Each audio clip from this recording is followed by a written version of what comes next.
Hey guys, welcome back to the ZBrush part of the Sword tutorial. And we are going to start by closing that light box, which we don't need, and then import our OBJ. So let's go back to that folder where we exported the sword to, double click it. We confirm that here with quads and triangles, and then just drag that sword here into the scene. Go over to our edit mode so that we can actually work on it.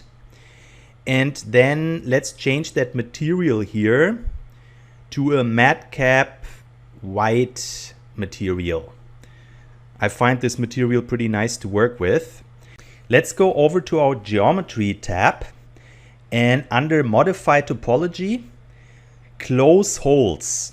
That just makes sure that everything is properly closed in case we still have some open holes somewhere, which we don't want to have. Let's go enable our polyframe view so we can see pretty much our different elements here, how we had it in max. And in order to separate those, we need to go over here to split and then group split. And that will actually make different subtools out of them according to these different groups that we already had set up in 3D Max. And that way we can actually work on those. I want to enable our undo history here under File and go on Save As. And let's just save our first ZBrush file here for that sword in case we want to reopen it. You can also alternatively just save the subtool itself. So basically imagine if you save it as a tool, it will just be as if you save the OBJ without the undo history and without the UI from ZBrush and all these things. So now I want to just show you here under the texture tab and where it says image plane, we can bring in reference images into ZBrush. However, I prefer just to use here the see-through thing. So let's go to our reference image folder, open an image that we pretty much have now on top of ZBrush. And now if we use that see-through, we can basically use it as a reference here. So let's just press Alt while we are here in that side view of the sword or the top view and zoom in so that it actually fits there with the reference image in the back. So now that we have that centered, I'm gonna click here on that solo button to basically isolate it. I want to enable our symmetry on the X and the Y axis. And now it's still not working. It's because we have to also enable local symmetry. Now it's doing it on both sides. And I'm gonna use our clay build-up brush here. Maybe you adjust the transparency a bit more here. And let's go over here to our Dynamesh tab. I'm gonna have it somewhere at 880 to get a few more polygons to work with here. And now we can start to toggle in between our move tool and the clay build-up brush. I want to drag that out here a bit at the front. And here at the back, I want to actually trim it a bit. Perfect with the move brush. And remember, pressing space opens this quick access bar. So back to our clay build-up brush. Let's add some more thickness here to the side. And that's really just the early block out here to follow that shape of that ram skull that we have there in the background. Bit here on the side as well. And with a smaller brush, we can then also pretty much trim it there at the front. I'm going to click Dynamesh again so that it retopologizes. And let's see here at our other reference image that we also have there in that folder. Now I want to go over here and work on it from that side. So pressing Shift and Alt will snap it into that left view. I'm gonna isolate it again. And now we can pretty much follow the reference here on that side view where before we had it on the top.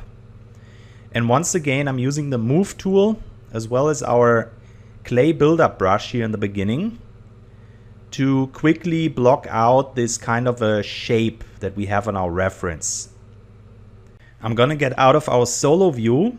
However, I'm gonna enable transparency so that we still see the subtools as we work on it, the other ones. But that way we see the full composition. So often I toggle in between that. Meanwhile, I'm further blocking out that ram head here. Right now using the move tool. We can also use shift to smooth it out a bit here, like I was just doing there at the back. And let's snap it back here into that side perspective.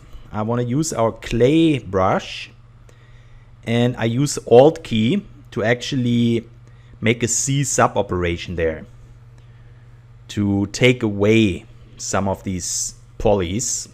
And the same here for the eye socket. Z sub to make that whole, and then just a regular Z add to add some bone structure on top of it. And that often goes hand in hand here to block something out in the beginning, especially on these organic looking parts. Let's snap into the top perspective, and I'm gonna change our reference image here also to top perspective, the one that we have in the background.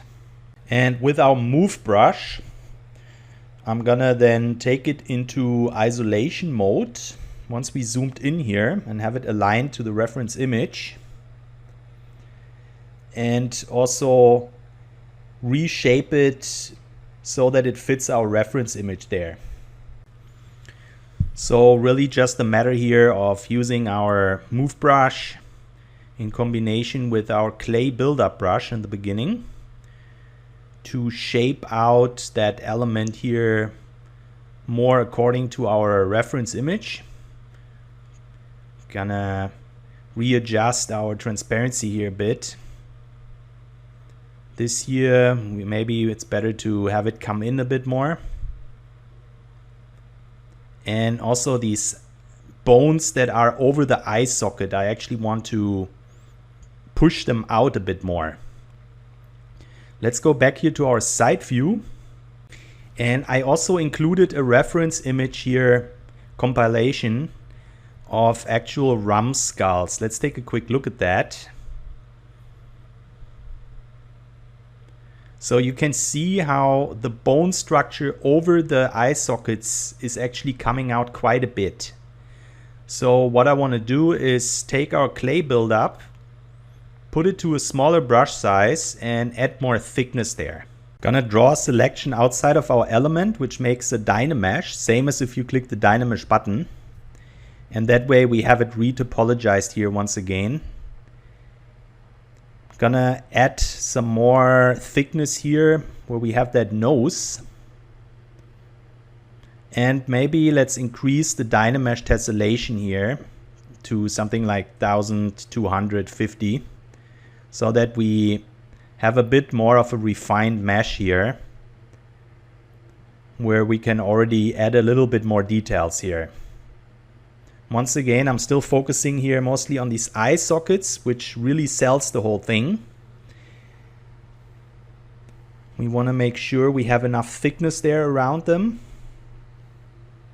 And that is perfect to do here with our clay buildup brush. And always good to zoom out a bit, rotate around to see it from different angles. And also leave the isolation mode every once in a while to see how it actually corresponds with our other elements. And the ghost mode here enables us to actually work on that subtool even though the other subtools are technically in the way. If we don't have the ghost tool button clicked, then you won't be able to affect any geometry that is actually sticking in the other subtools. So sometimes that's something you want, and in other times it's actually something you might not want. So it's just something good to know that it's there and gives us this flexibility. Gonna add a bit more depth here to that eye socket with our clay buildup brush. And also here on the upper part of it, make it not so super thick looking as it was before. And now one thing that we didn't add in 3D Max before are these horns, because it's easier to actually do that here in ZBrush. And for that, we're gonna go over here to our top perspective, put the transparency on again so that we see our reference image, and then align it so that it actually fits here. So let's take a moment to make sure this is in place. That here looks about right. So just before we pull out these horns, I'm just gonna go back here to our clay buildup, smooth that out a bit there. And also here on our move brush, let's actually add a little bit more here, drag that out there a bit to the sides. And now I'm gonna go back here to our clay buildup and just press Control. So what we want to do is draw a circular shape here, which is then the base for our horns. So pressing Control will draw a mask.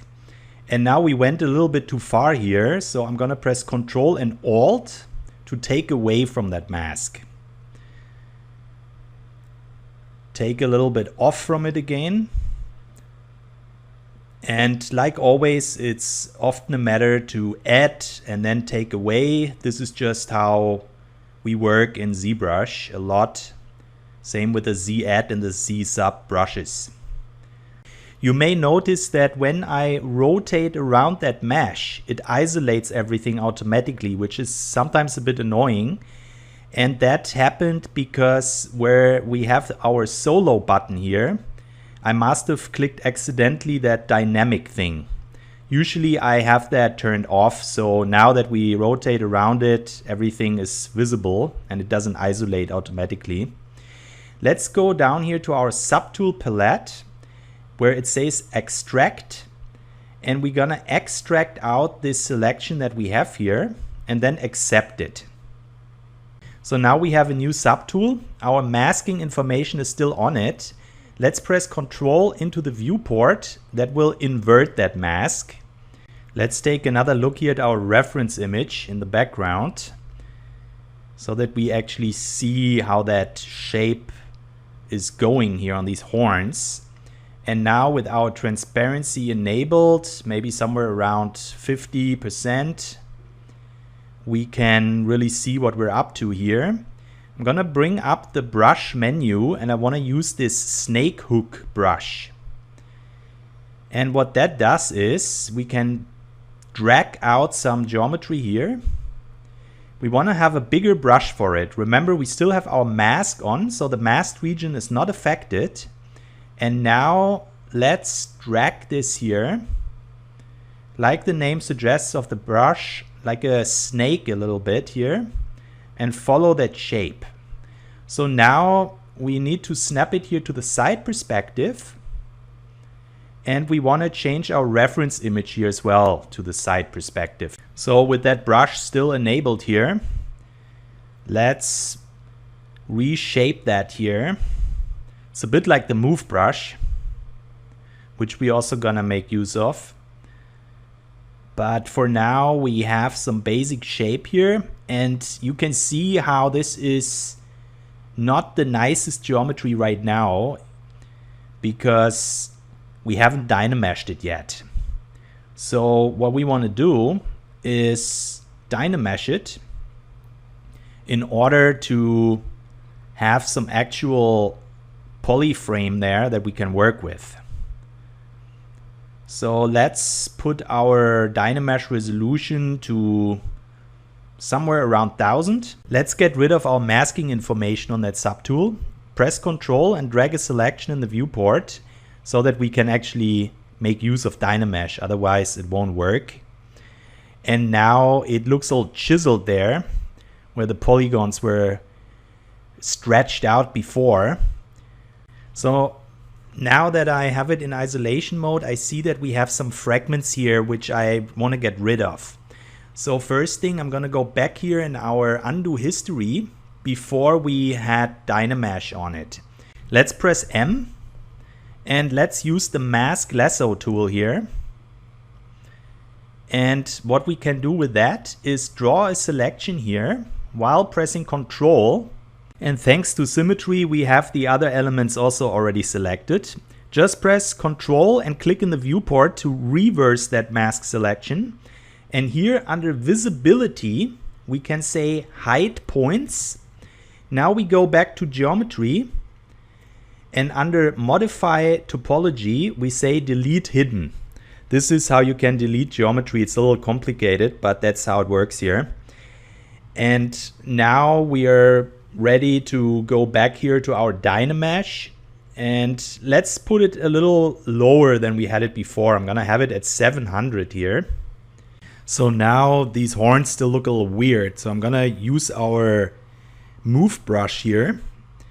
And I want to put these things where we have these bevels closer to the head or closer to the skull. So pretty much push it a little bit more to the front here, closer to these eye sockets. And let's look at it here from the side. Use a smaller brush as well here.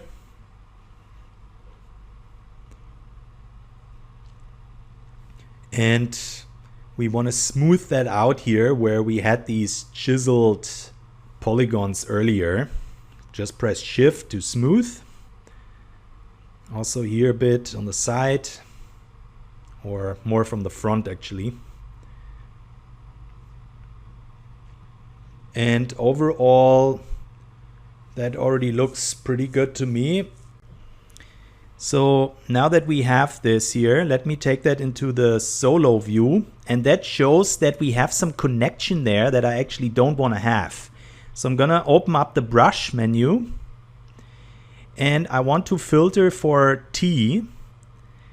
And in that selection, we use the Trim Rect brush.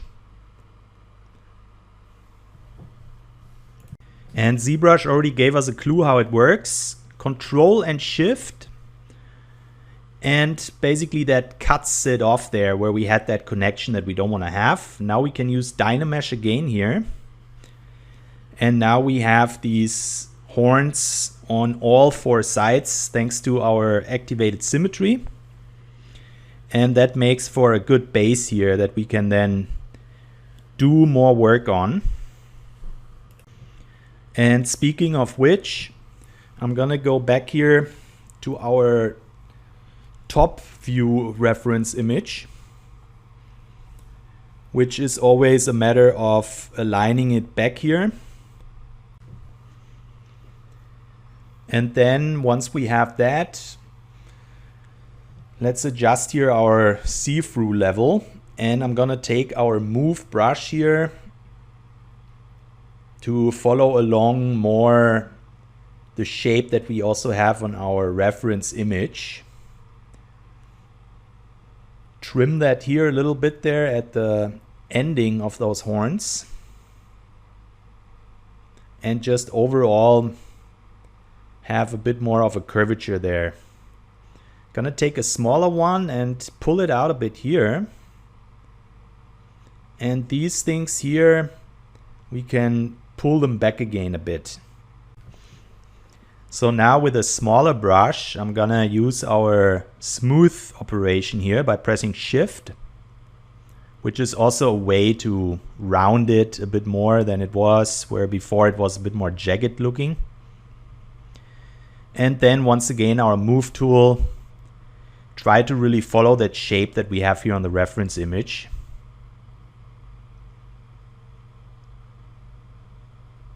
And let's take a look at it here from a different angle. I'm gonna smooth that here as well and use Dynamesh again to retopo. So the same thing applies also to our side perspective. Let's make sure that it doesn't only match it here on our top view, but also on the side. And I think the top view looks pretty accurate. But now here on the side view, let's go back to our reference image, and it looks a little bit too angular there in the middle. So let's also position it here, and then take our move brush again and basically make that a little bit more smooth there, more round looking, instead of having this harsh curve there. Just gonna reposition that a little bit more here according to our reference. Pull it out a bit more here.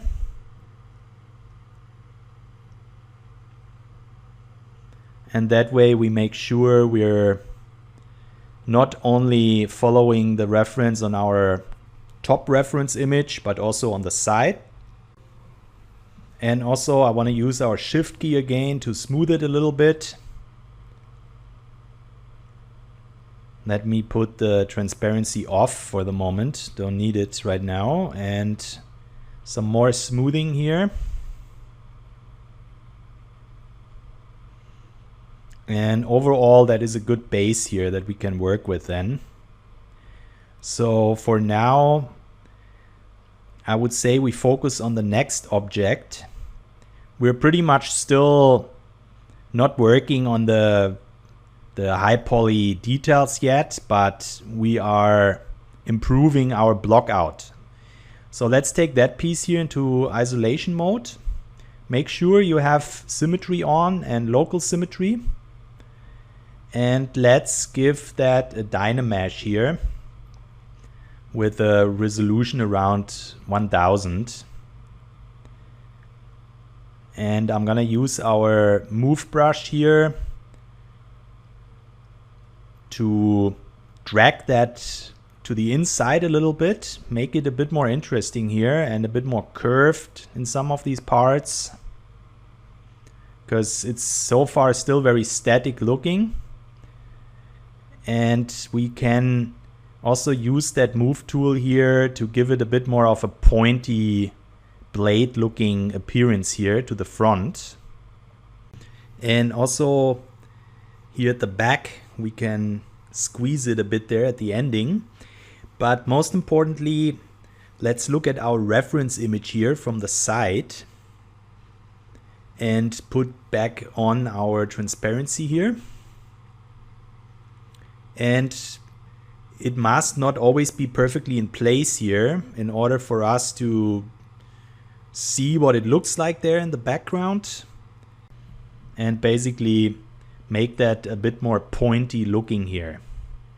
Perfect to do for the move brush, this kind of a work, in combination here with our symmetry tool, as always pretty much. Let's thicken it up a bit here on that part. Let's see our reference again. And also here in the center, let's make sure we have the same level of height there. Gonna turn off our transparency here to have a better view on that element on its own. And I want to use our smooth brush here. Just press Shift to smooth out some of these jagged looking elements here. Also here at the back. Let's make sure that our base mesh is ready for some high poly work later on. Gonna go back here to our move brush and pull that out a bit here. Give it a bit more of a curve there, as opposed to how it was before. Let's see how it looks like here with the other elements. And let's increase our Dynamesh resolution here to somewhere around 1800, so that we can do some more work on that. And that time I'm gonna use our H polish brush If you watched the introduction video, you will remember that we used that on that dog, but here is a much better use case. So pretty much we can almost stamp a bit of a shape in there now, which otherwise would be hard to do with the move tool or with the clay buildup brush. So it's good to have a few brushes that do different things that we can use to get some results here. And that H polish brush is one of these brushes that I don't use too often, but especially here in a case where we are still working on our pretty much our block out mesh before then later we're going to Z-remesh it and work on our high poly. We can get some interesting details in there. So I want to have a bit of a curve there, and it's important to look at it here from different angles as well. Kind of want to tighten that all together there so that it actually looks like a bit of a blade part. It's supposed to look sharp there where it comes together. And also you can use our smooth tool in order to get rid of some of these jagged looking areas. But mostly I'm using the H polish here. And overall, I think we can do the same on the back side here. So let's go and do the same thing here pretty much on a smaller radius. And as you can see, the H polish brush is good to get that sharp looking edge that we have there. Look at it here from the side as well, so that this has an even enough thickness. And remember to make use of our undo history in case you do some step that might not have the results that you want. We are always flexible with our scene undos here. Control Z is a very often used operation here in ZBrush. Gonna also use the H polish here a little bit on the back and give that whole thing a bit more depth there, and in general more of a forged weapon kind of look. I think it's better if we smooth that back here and later on use a different brush here at that front part where we have this curve. So for now I just want to make sure everything looks smooth enough here, or sharp enough, where we were using the H polish. And now let's use the trim brush to get a bit more thickness here on that area here.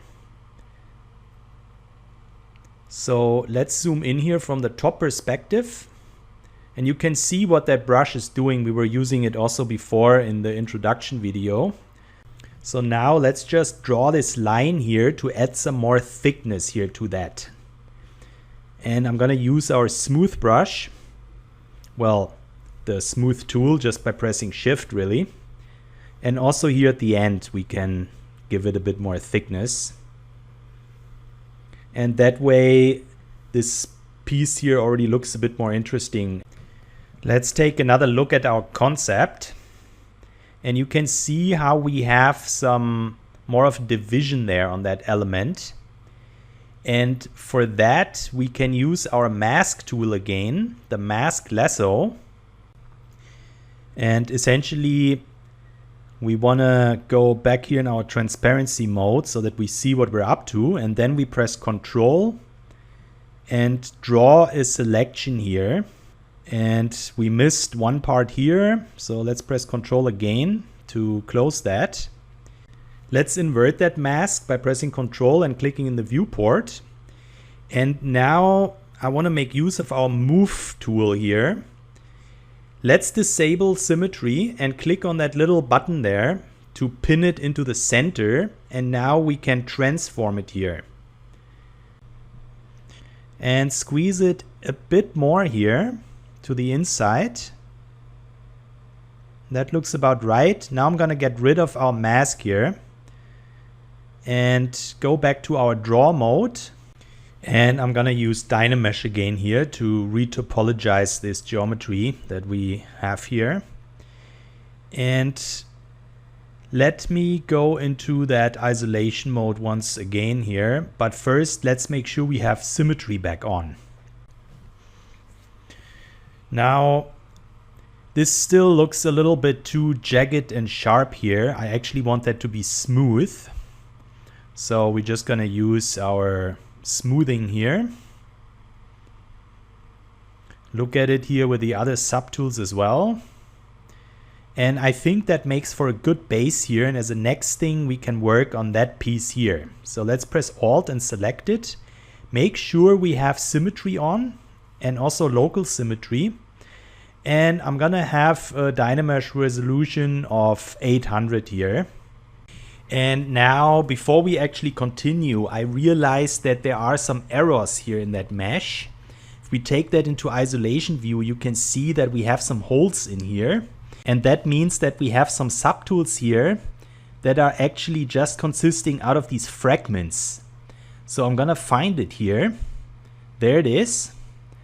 And as you can see here in isolation view, those are these weird fragments. And what I want to do with that is just delete it. And I just want to give you context why this actually happened. It's because in 3D Max, I forgot to cap these endings here of the cylinder. And that results in these fragments where ZBrush has problems. So let's get back here to this thing. And now we still have these holes there. So let's go over here to our geometry tab and close holes. But now any new geometry is considered a new material ID if you go here in polyframe view. So what we want to do is mask the whole object now. And then we go to polygroups and scroll up and say group masked. So now we have this all here as one material ID color basically. And I gotta check for the other cylinder that we made that is under these leather stripes where we have the same problem. If you look here, same thing. We already deleted the fragments earlier, but in that case I also need to go back here to our geometry, close these holes, and now here in the polyframe view we want to mask the whole object. And under polygroups, we say group masked so that this is one material ID here. That is important for later. And one other thing where we also still have some mismatch on the color ID are these horns. So I'm gonna mask them and give it one material ID color here, which is better for later. So while we are in the middle of fixing some things that went wrong at the import, there is something else. If you go on floor, you can see that our sword is actually not perfectly centered. So before we continue, I want to actually fix that. And I just want to make you aware once again that we have these different tools here at the top. If we click on that where it says extract, we're getting back to the tool where we have our sword in. So what I want to do is merge visible here, which makes it a new tool. And that tool is all one basically together attached element now. And that makes it very easy then to go over here to geometry position and put that all to 0 here. 0, 0, and 0. And that way we have our sword now perfectly centered here within ZBrush, as opposed to our old tool here when you take a look. And I'm just gonna delete all that. We don't need that anymore here because we have our new merged visible tool here and now it's centered. And just so that we don't confuse that later, I was deleting the old one. Now we just have to group split it, and we are basically back here to our sword as it was before, but this time it's perfectly centered. So I'm gonna turn the polyframe off, go over to our move tool, and let's not forget that we don't have symmetry on here. So we need to turn that back on, make also sure local symmetry is on. And now we can get back to working on these elements here. And I want to give that thing here also a little bit of something that resembles these horns that we made, to have a similar shape for it. And now that I look at that piece, it looks a little bit too empty. So I'm gonna take that element here and I want to duplicate it. So now that I press duplicate, I'm just gonna pin the pivot, and then I can move that tool here into that pretty much empty area there and work on a different detail that we're gonna have there. Just gonna use here that scale tool for that. Also scale it a bit out here when you look from the side. And let's go down here to geometry, and I want to use Dynamesh with a resolution of 1600 on that. Make sure to have symmetry on the X and the Y, and let's just smooth that out a bit here. And now that I think about it, we don't actually need to have this diamond thing here anymore that we made at the last thing in Max. I'm just gonna delete it. Instead, we have this bigger element there. Let's go over here to that sphere there. And I also want to center the pivot and use our move tool to use it as an element here in between these horns. So I'm just gonna scale that down here while we are still in the move tool and bring it over here so that it kind of sticks out there. And maybe scale it up a bit again. And now we want to have this also here on the other side, of course. So what I'm gonna do is duplicate it. And then we need to copy it over to the other side.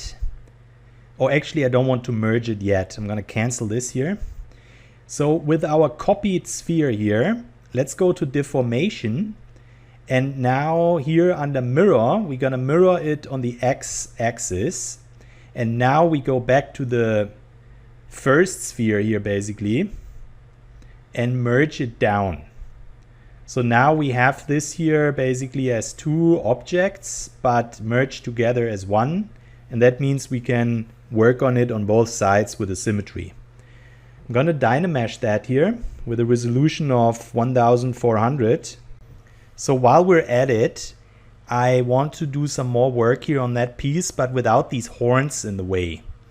So let's select the horns, and then under subtools, we wanna hide it. But since we still have it active, it won't actually hide it until we click then here on that object again. Now it's out of the way.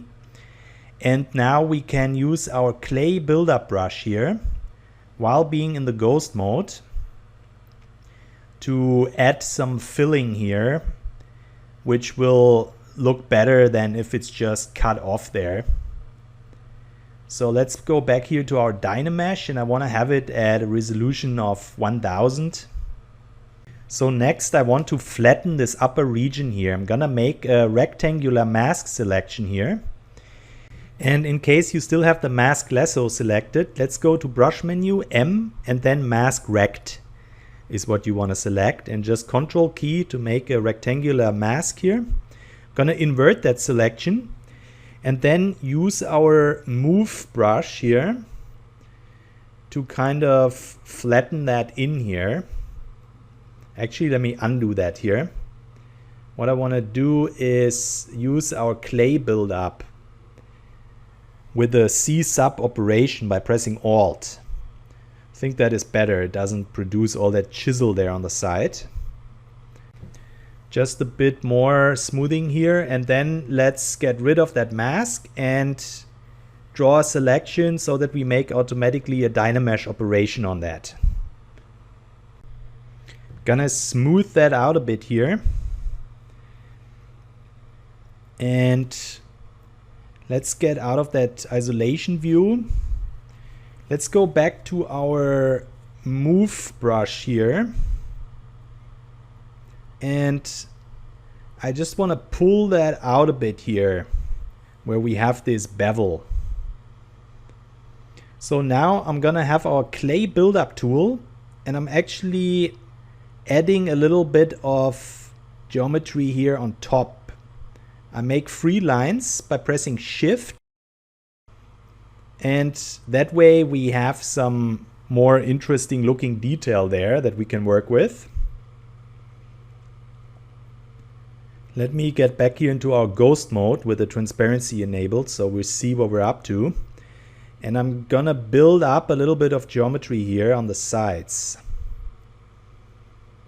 Not too much, but enough so that we have something there. And I'm gonna smooth it here at the bottom of it. Gonna Dynamesh it. Going to smooth it a bit here. And while we have our clay buildup brush, I think this is a bit too pointy here. So I'm gonna press Alt to make a C sub on that, where we trim that a bit here. I think that suits it better. And also here, let's just smooth that a little bit, where it looked like we had a little bit of a bump. And just gonna fill that out there a little bit there. So let's see what else we can do here on that. I'm gonna smooth this here a bit. And while we have our clay buildup brush, I want to have a bit of a line here. Press Alt to make a C sub. And also bring it a bit further down here. And now I'm gonna press Shift. And also where we have these hard edges, I'm gonna smooth that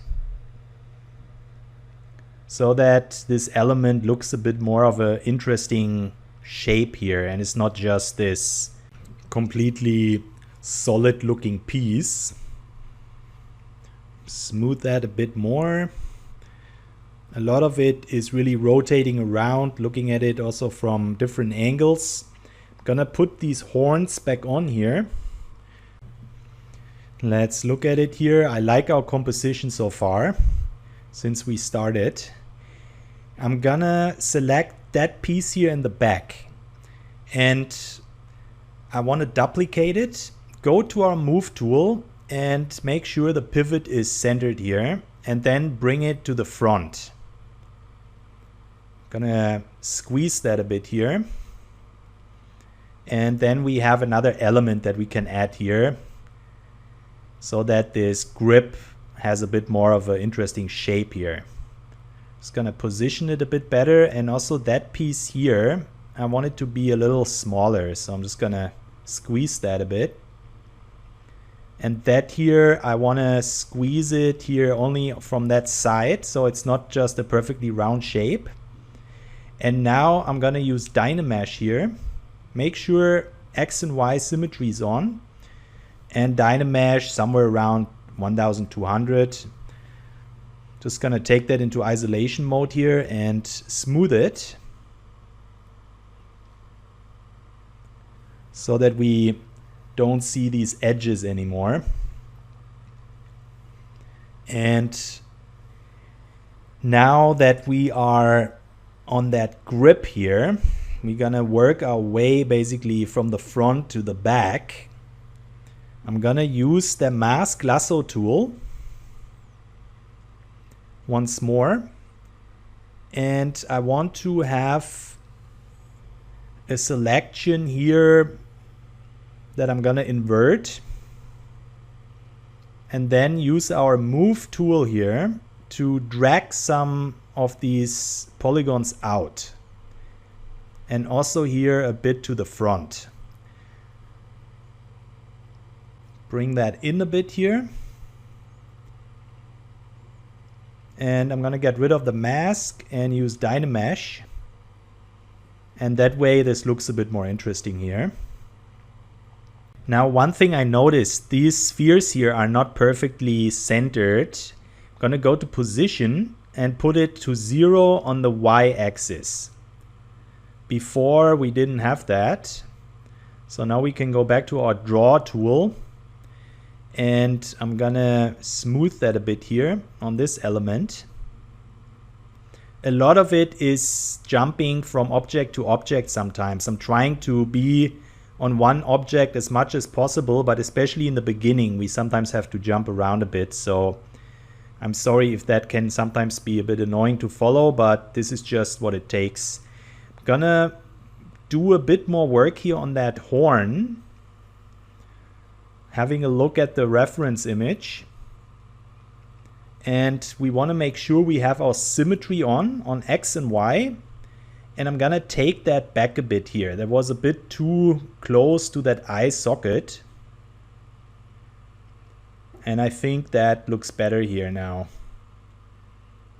Smooth that a bit here. And still with our move tool, I'm gonna depart that a little bit here. Make that brush smaller and smooth it a bit there. And also here from that side, I didn't really have the chance yet, so I'm gonna smooth that here in isolation mode also. And once again, looking at it here from different perspectives, gonna drag it a bit more back even here. With a smaller brush here, smooth that a bit. Look at it here also from the top and the front.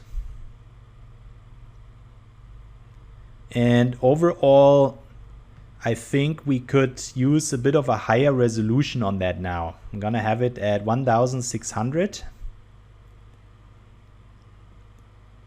And now let's take it into isolation also.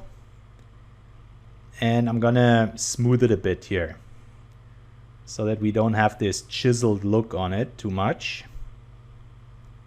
Later we're gonna use Z-remesher on it, so Z-remesher will smooth it automatically, but still we wanna make sure our Dynamesh is as good as it can be before we use our Z-remesher.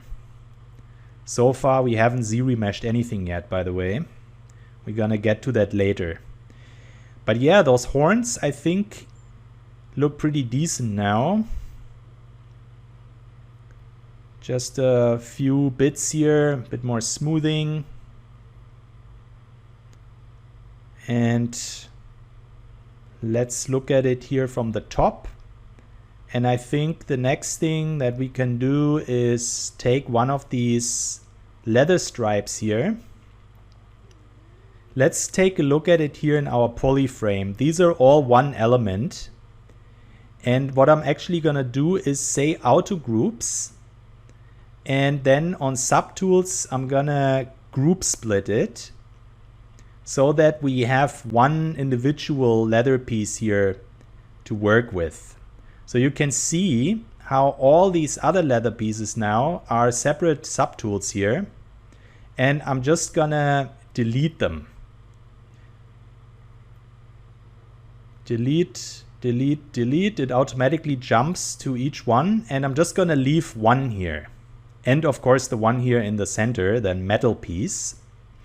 So now we have this one piece, and we can do some work on that. Under geometry, I'm gonna add some Dynamesh to that. I'm gonna have quite a bit of a high resolution here, 2000. And I want to give it a rectangular mask here. Take it into isolation view. And I want to smooth our mask. Just press Ctrl and click on the masked region 2 times to smooth it out a bit. Let's take our move tool here and snap the pivot back to the center. And I want to do a reverse selection here on our mask. And just let me undo that. I'm gonna smooth it once more, the mask. And then scale it out there a bit here, universally. As well as here a bit more to the side. Now let's get rid of our mask. And I'm gonna Dynamesh it by drawing a selection there in the viewport. Let's go back to our draw mode. activate symmetry here on X and Y. And let's smooth out where it looks a little bit too edgy. Especially here on the sides. And let's get out of the isolation view. Let's go back here to our move tool and put it a bit more here to the right side. And now over here in our subtools, I'm gonna duplicate this subtool. And that way we can then have these different leather stripes here. This one here needs a bit more to the right. And another copy of it here, and another. And basically that is how we get this interesting leather stripe look here.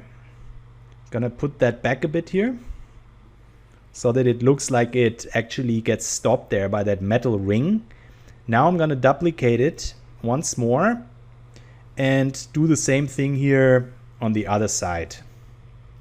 So basically what we were doing with that leather stripe was to give it a bit more of this scaling so that it looks like the individual leather stripes are actually under each other, which makes it more interesting as how we had it before, where everything was just flat.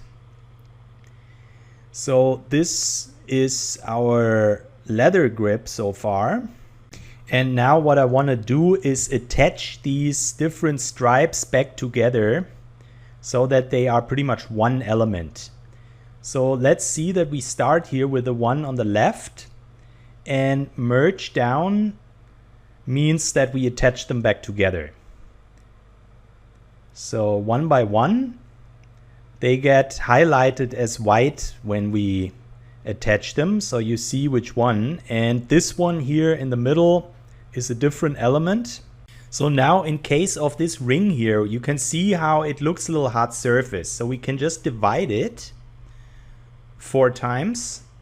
And then let's see what happens if we use Dynamesh now. It brings up that warning. And if we go on no and delete the subdivisions on it and now Dynamesh it with a resolution of 2000, it will work instantly. That warning was basically just ZBrush reminding us that we have subdivision levels on that and if we really want to Dynamesh it. So let's take another look here at this ring element, and I want to make use here of our mask tool, reverse that mask, and go over here to our move tool once more. And now on that green arrow, I'm gonna push it out a bit. And here on that blue scale bar, scale it a bit to the side. Once again, make use here of that green arrow. And then once we have that here on that red scale bar, we scale it a bit to the inside so that we have a bit of this bevel. And I just want to apologize that it's lagging when I rotate around the sword. I know it's annoying, but the good thing is that the recorded material is not lagging when I do the actual work that matters, like using the brushes and so on. But for the future, maybe I have to get a new PC. So let's continue by unmasking that here and Dynamesh this piece. And basically that's it for now. Let's go back here to our draw tool and let's select this piece here, which intersects into that snake head. So for that piece, I want to use Dynamesh here with a resolution of 1000 or 930. Activate symmetry on X and Y. And also what I want to do is here under deformation, I want to polish the crisp edges to get some auto smoothing on there already, which is another way that we can use to smooth. So now with our rectangular mask tool, I'm gonna invert that little selection here, go back to the move tool to snap the pivot, and then convert it so that we have this piece here sticking out like that. A little bit more to the back again, on that blue arrow, and here on that red scale button we can scale it a bit to the sides. And here on the yellow one, that will make a universal scaling so that we have a bit more of a bevel there and it's not just straight pointing up or down. And now let's unmask this, and also here on our Dynamesh tab we want to Dynamesh this to have a tessellation there in place. Actually, before I do that, I want to put a bit of a higher resolution here, 1200. You can see how masking something and then just dragging it out can be quite useful, like we did here on these three objects, to get some nice extra detail. So now I want to look at that snake head here, and let's get over here into the side view pretty much of the sword and open our reference image here that has the three sides on it pretty much. The top, the side, and the perspective. And we're gonna position it so that we see the top and the side view here. And then let's position our sword so that it fits here in the top perspective first. So let's just adjust it a bit here, and then also our opacity, gonna have it somewhere here at 20. And now we can come in here with our move tool and reshape this. And I forgot to activate symmetry, so I'm gonna undo what I just did and do it again with the symmetry on here. And I'm gonna Dynamesh that here. That was too low poly before, and now we can make some better details here with the move tool. Get some more curvature. Let's adjust this here, and now I'm gonna flip it to the side perspective and put it down here to that side view. And I'm actually gonna reposition that a bit so that we're not at the bottom there of the screen, but more here in the center. So the sword is still pretty much aligned here. Now I'm just gonna go over here and do the same thing, but for our side view. Use our move tool here with different brush sizes, and also most importantly we want to have some sort of a mouth here.